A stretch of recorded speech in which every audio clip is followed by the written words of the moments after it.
Hey, Lee here from Play Guitar Academy. If you've been practicing blues guitar but you feel like you're not getting anywhere, you are not alone. Most players focus on the wrong things and end up spinning their wheels. In this video, I'm going to show you a complete blues practice routine that actually works, one that fixes your biggest weaknesses and helps you play with more confidence and feel.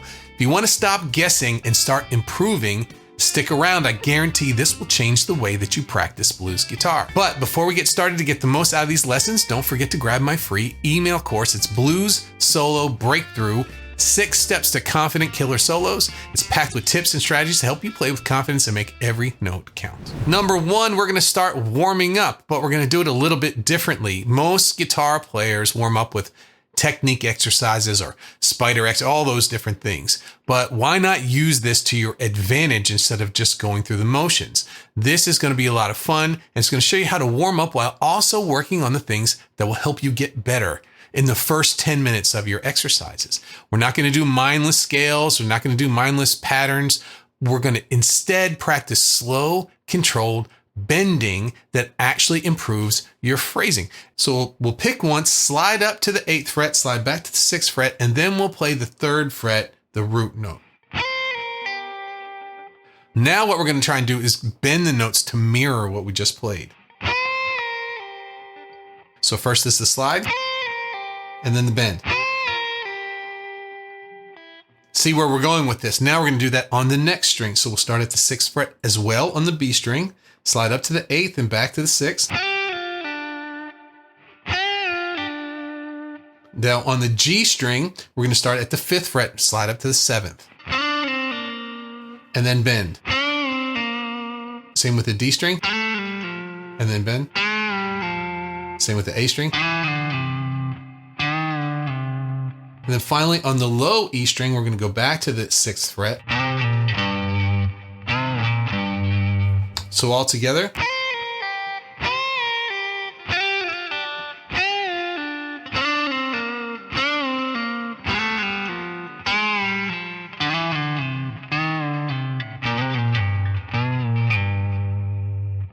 Why does this matter? Because great blues playing isn't just about speed. It's about control and framing. So we're fixing our bending first. It's a great way to start to warm up. So we're going to do a little scale work, but we're going to stop running scales for this part of the Ultimate Blues lead guitar practice routine. We're going to master chord tone targeting here. We start thinking, what are the notes in these chords that we're playing over? So this is going to be in the key of G. And we have a quick 4 to C9, back to G7. Then we have another C9 for 2 measures, G7 for 2. Then we got a D9 for 1, C9 for 1, G7 for 1, and back to D7. Regular old 12-bar blues. And what you should do is pick some chord tones to play each time the chord comes around. I've picked some for you, and you can use these this time. Members to the Academy can download these PDF files and play along with this, plus the backing tracks. And so here's the backing track.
So in that, I started off by following these chord tones exactly. Then I started connecting them with the scale, and then I started adding phrases in between them. So these were landing points. It makes your solos sound thought out. It makes your solos sound like you meant to do it. You were intentional in what you're playing. And it's so easy to do. You find a couple chord notes, play the basic chords, just pick one of them. There's a ton of different ways that you could do this. You could do it by position. You could solo in 3 different positions if you want to, if you're just stuck in one box. You can work your way up the neck there. This matters because it's the difference between sounding like a real blues player and just running scales up and down. The intention. Now we're going to stop playing at just one volume and use dynamics and attack. Here's why your solos could sound flat. It's probably because you're not controlling your attack. You just play things the way that you play them and you don't really think about it very often.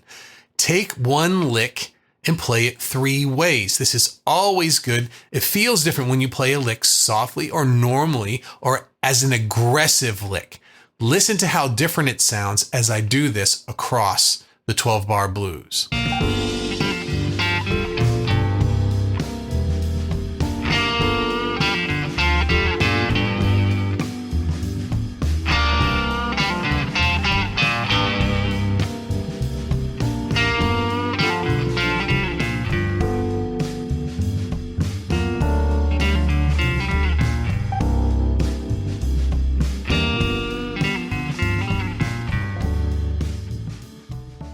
So in that pick attack drill, we played the same phrase with light picking. Then we played it normally. Then we dug in hard. The difference, well, that's in your tone. There's a lot of different ideas that you could use for this. You could use volume swells to go between them. You could use a foot pedal, electronic ways, but you could just use your fingers like I did. This creates emotion in your playing, and it matters because dynamics are what separate robotic playing from pro level expression. Master this. Stop overplaying. Make space work for you. Great blues players don't fill every space with note. They let the music breathe. Here's how to fix your phrasing with several different exercises. One could be a call and response. You play a lick, then you pause and play another that answers it. This is how you sound conversational. It's very interesting. You could use repetition and variation, play the same phrase, maybe do it 3 times, but each time tweak it slightly. This builds tension. And the one I'm going to show you today is the silence drill. Play a lick, then force yourself to wait a full beat or 2, like we're going to do here, before the next lick. It'll feel weird at first, but listen to the pros. They do it all of the time.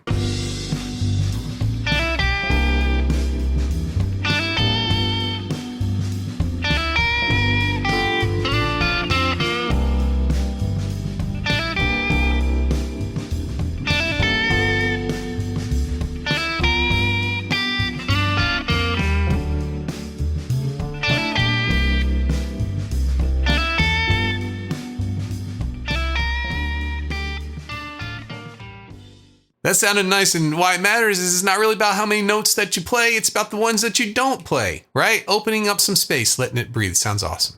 So for our 5th part of this Ultimate Blues lead guitar practice routine, we're going to stop ignoring the chords. The chords are important.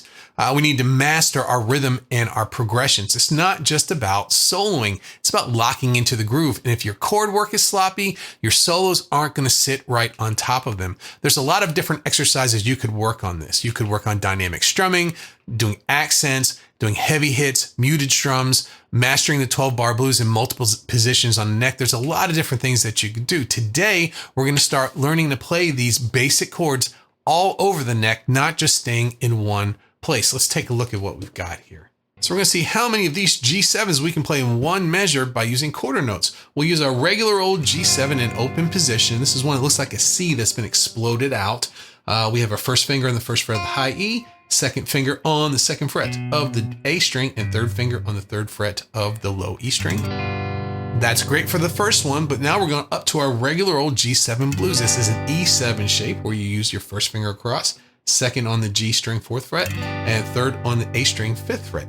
Then we're going to move up to our next G7 here. This is at the 5th fret, and we've got our first finger on the 5th fret of the D string, second finger on the B string on the 6th fret, third on the 7th fret of the G, and 4th on the high E string at the 7th fret tucked underneath. So that's 3 of them. We've got one more, and now we're going to do one that looks like a G9. but we're not going to play the B string. So we have first finger on the 9th fret of the D string, second finger on the 10th fret of the A, third finger on the 10th fret of the G, and pinky underneath on the 10th fret of the high E string. Now put them all together.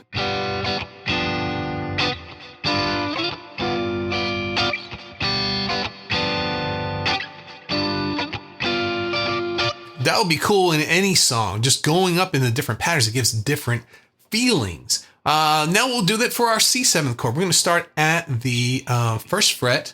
This is kind of the Born on the Bayou looking chord, right? The C7 here, first finger on the B string first, on the D string second, on the A string 3rd fret, and on the pinky's going to be on the G string at the 3rd fret as well too.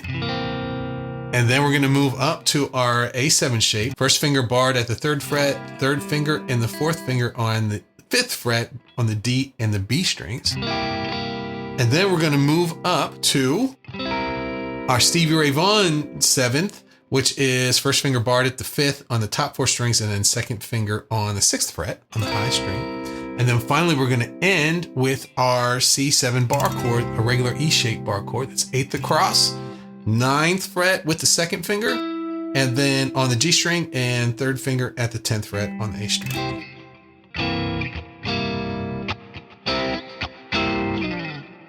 And then we're going to do our D7, a regular open position, triangle shaped D7 with first finger on the B1, second finger on G2, and 3rd finger on E, high E2 as well. And then we're going to go up to our D7. That's like the Born on the Bayou chord. Looks like a C shape.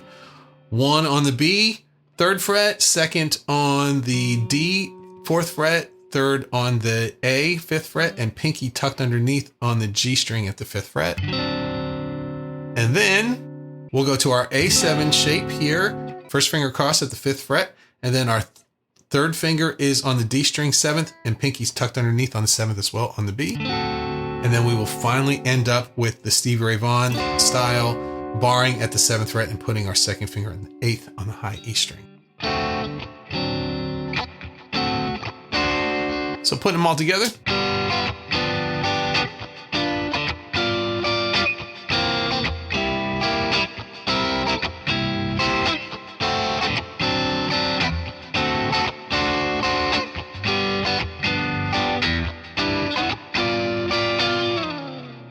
Why working on chords if you're a lead guitar player matters? Well, every great blues guitarist is also a great rhythm player. You have to be. You can't play lead guitar over the whole song. And if your rhythm is weak, your lead playing will also never feel quite right. You're not used to placing the notes in the right place. So this can really help you with that. And our last part of this ultimate blues lead guitar practice routine is stop mindless noodling. We're going to jam with some intent. You're wasting your practice time if you're just noodling around. Everyone knows it, but we still do it anyway. Well, here's how to actually improve while you're jamming. What we're going to do is going to set a goal for every single jam. Today, for example, I'm only going to focus on bending notes. Or today I'm going to record myself so I can listen back and see what happens. Or today I'm going to identify the weak spots in my playing and you play them over and over again. I have another way that's a lot of fun, and it's limiting your notes. It's something I do a whole lot. Try soloing with a limited group of notes that you could use. What we're going to do today is we're going to solo with just 3 notes per phrase, per lick.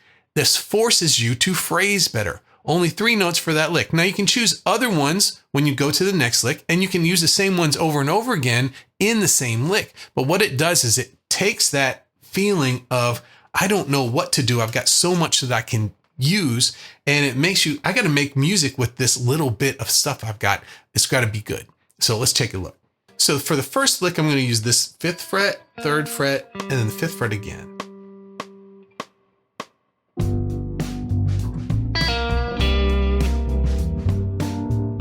Now the next one, I'm going to use the 7th fret on the A, 5th fret on the B, D, and 3rd fret on the G.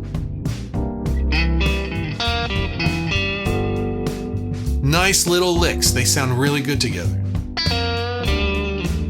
And this one. Now let's add one with the bend. So I'm going to use the 3rd fret on the B, the 5th fret on the B, and then I'm going to bend up for my 3rd note, which is the F.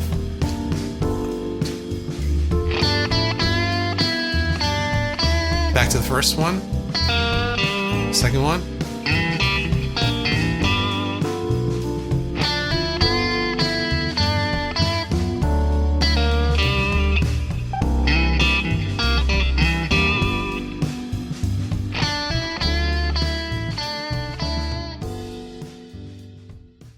Those sound really nice, and here's the reason why it even matters. Every great blues player plays with intent.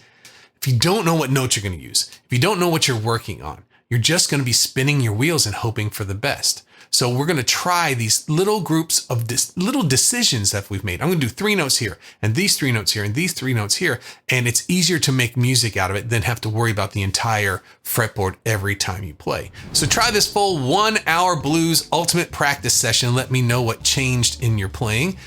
You can also get all the resources from this if you're a member at the Academy, but if you want a free step-by-step blues soloing course, it's called Blues Solo Breakthrough. I have the download for that in the description. If this helped, hit that like button, subscribe, and drop a comment below. I'd love to hear what part of your playing needs the most work. We can help with that next time. Have a great practice. I'll see you in the next video.